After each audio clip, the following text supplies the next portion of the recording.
जीजा जी प्रणाम। बिना बतौले आ गए। अरे इसमें बताना क्या है, आ गए होली खेलने।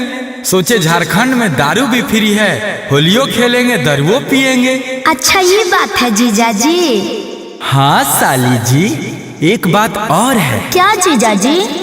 इस बार आपको भी पीना पड़ेगा मेरे साथ। अरे ये सब क्या बोल रहे हैं? आपके सारू जी जानेंगे तो बवाल हो जाएगा। अरे क्या बवाल हो जाएगा, होली है, होली में तो इतना चलेगा ही। नहीं, नहीं। और जीजा साली में नहीं चलेगा तो किस में चलेगा? नहीं, मेरा जीजू। एक बात और सुनिए। क्या है?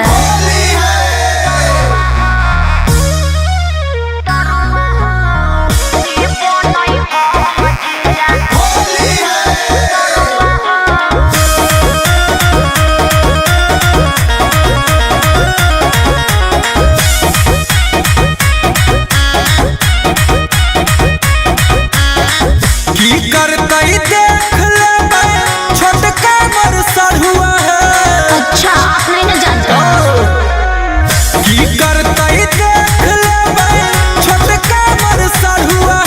अच्छा होलिया में दरुआ है, तोरो पिलाई बोसाली। होलिया में दरुआ है, तोरो पिलाई बोसाली। जनतई तो गाड़ी देतई, छोटका तोर सरहुआ हो। समझो ना जी। जनतई तो गाड़ी देतई, छोटका तोर सरहुआ हो। पीबो नहीं हो मजीजा, होलिया में दरुआ हो। पीबो नहीं हो मजीजा, होलिया में दरुआ हो।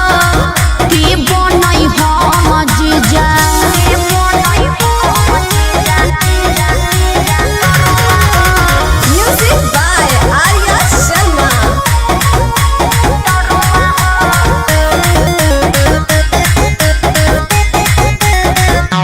भोरे महुआ वाला पिलाई बोरतिया दरुआ इंग्लिश।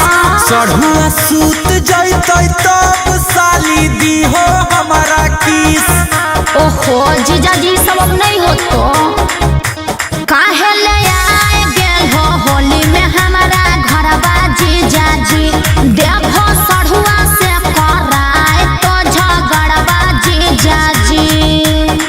चखना में चाही कानैला के भरुआ हो। चखना में चाही कानैला के भरुआ है। अच्छा तहरा पिलाई बोसाली, होलिया में दरुआ है। तोहरा पिलाई बोसाली, होलिया में दरुआ है। तोहरा पिलाई बोसाली। मार करेबू की होली में।